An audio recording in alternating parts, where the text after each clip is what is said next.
Bismillahirrahmanirrahim. Assalamualaikum warahmatullahi wabarakatuh. Mendekati pilihan raya negeri bagi 6 negeri yang belum lagi menjalankan pilihan raya negeri di Malaysia pasca PRU ke-15 yang lalu, kita akan melihat bagaimana unsur-unsur agama digunakan dalam berbagai kempen-kempen. Maka pada kesempatan ini saya suka untuk mengangkat perbincangan ini dan menjadikan kesedaran kepada awam bahawa kita perlu untuk menekan pihak berkuasa bagi mengimplementasikan satu kesalahan jenayah dalam menggunakan agama sebagai satu ugutan kepada, khususnya kepada orang Islam, daripada keluarga kepada anak-anak dan kepada orang agama, kepada masyarakat Muslim keseluruhannya. Apa yang berlaku adalah kita mendengar berbagai-bagai ucapan dan ugutan itu dalam ceramah, sama ada dalam PRU ke-15, kempen PRU ke-15 yang lalu, ataupun sebelum daripada itu, selepas daripadanya, bahkan beberapa ketika selepas daripada PRU 15 dan beberapa hari ataupun beberapa minggu yang lalu, setelah Dewan-Dewan Undangan Negeri di 6 buah negeri, iaitu di Kelantan, Terengganu, Kedah, Pulau Pinang, Selangor dan Negeri Sembilan telah pun dibubarkan. Dan telah pun diumumkan akan berlaku pilihan raya pada 12 Ogos 2023 yang mendatang. Baik, kenapa saya katakan begitu?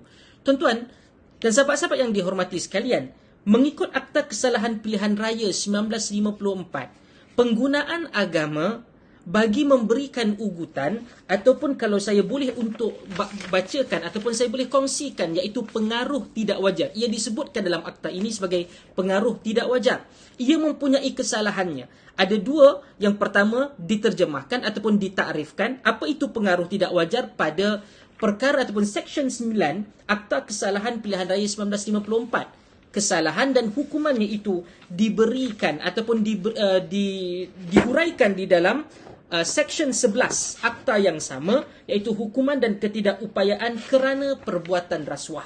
Baik, saya ingin katakan begini, ataupun saya ingin kongsikan pada Seksyen 9, iaitu pengaruh tidak wajar, apa yang ditakrifkan oleh Akta Kesalahan Pilihan Raya itu pada 9/1, tiap-tiap orang yang sebelum, semasa atau selepas sesuatu pilihan raya, sebelum, semasa dan selepas. Ia bukan sahaja sebelum dan ketika, tetapi selepas pilihan raya, secara langsung ataupun tidak langsung, penting ini, langsung ataupun tidak langsung, dengan sendiri atau melalui mana-mana orang lain bagi pihaknya, menggunakan atau mengancam, hendak menggunakan apa-apa kekerasan ataupun keganasan, ada beberapa yang saya skip, atau kerugian keduniaan atau kerohanian agama ke atas atau terhadap mana-mana orang bagi mendorong atau memaksa orang itu untuk mengundi atau tidak mengundi. Ini yang berlaku. Sekiranya, bahkan kita semua tahu dalam PRU yang ke-15 yang lalu, ketika kempen, ada seorang ketua pemuda di kawasan utara menyatakan, siapa yang tidak mengundi partinya dan mengundi pihak yang lain akan masuk ke neraka. Bayangkan. Ini termasuk kesalahan di dalam perkara 9/1. Dan kalau kata 9 dalam kurungan 2, alright, sebelum daripada itu, dalam perenggan terakhir, 9 dalam kurungan 1, atau tidak langsung mengganggu, atau cuba mengganggu mana-mana orang daripada menjalankan hak pemilihannya dengan bebas bersalah, atau kesalahan pengaruh tidak wajar. 9 dalam kurungan 2, seseorang hendaklah disifatkan telah mengganggu seseorang daripada menjalankan hak pemilihannya dengan bebas mengikut pengertian seksyen ini jika dia mendorong atau cuba mendorong orang itu supaya mempercayai bahawa dia atau mana-mana orang yang mengenainya dia mempunyai kepentingan akan menjadi atau akan dijadikan seseorang yang dimurkai Tuhan atau yang dicela kerohaniannya. Dan apa hukumannya? Pada Seksyen 9 kurungan 1, tiap-tiap orang, iaitu dalam kurungan A itu menyebutkan tentang kesalahan kesalahan menyamar, membantu, menyubahati, menasihati atau menyebabkan pelakuan kesalahan menyamar.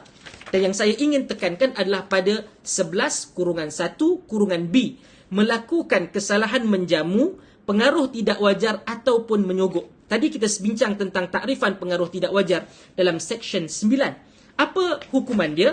Tatkala ianya telah pun dianggap sebagai bersalah ataupun dijatuhkan hukuman bersalah oleh mahkamah, bersalah atas sesuatu perbuatan rasuah dan boleh apabila disabitkan oleh mahkamah session mengenai hal yang tersebut dalam perenggan A dan perenggan B, dipenjarakan selama tempoh tidak melebihi 2 tahun dan didenda tidak kurang daripada RM1,000 dan tidak lebih daripada RM5,000.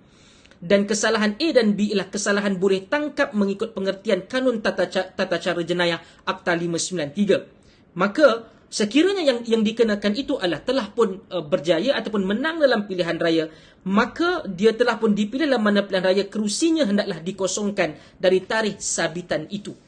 Kenapa saya katakan benda ini penting?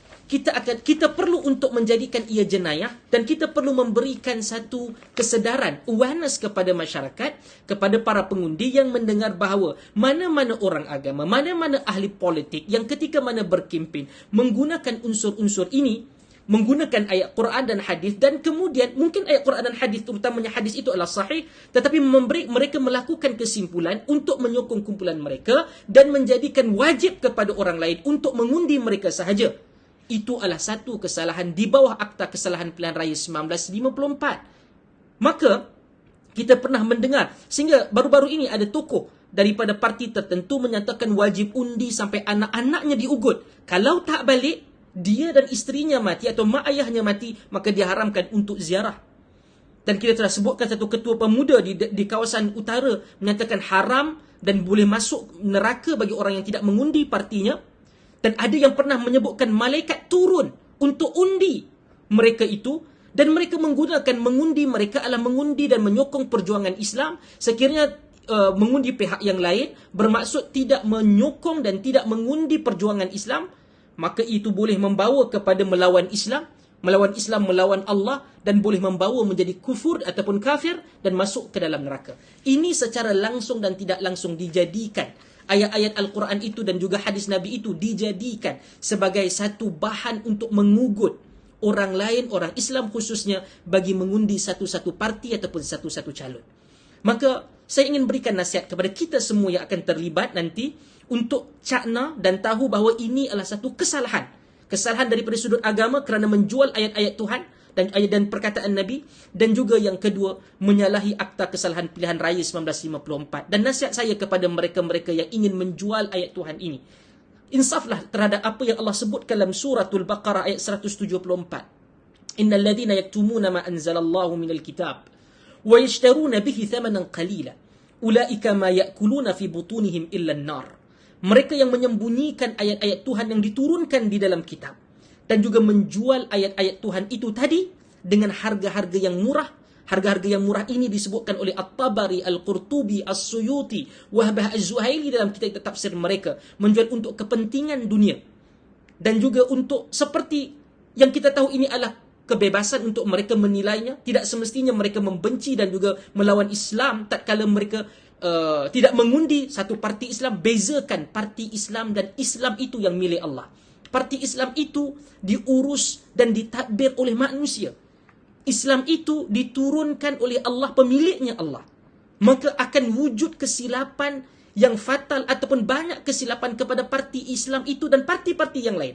Maka jangan jadikan parti Islam itu sebagai Islam. Beza.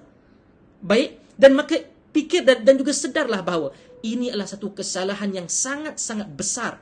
Dan perlu untuk kita sedarkan. Sekiranya ia gagal menyedarkan mereka, maka perundang-undangan, kaedah perundang-undangan ini perlu digunakan bagi menghalang ramai orang lagi tertipu dan terancam dan takut bertindak di atas ketakutan ini oleh salah guna agama dan menjual ayat-ayat Tuhan, khususnya dalam kempen-kempen pilihan raya yang akan berlaku tidak lama lagi. Moga ini akan terhenti dan akan ada satu tindakan yang tegas untuk kepada mereka yang menyalahgunakan agama, khususnya dalam kempen pilihan raya. Kita jumpa lagi. Assalamualaikum warahmatullahi wabarakatuh.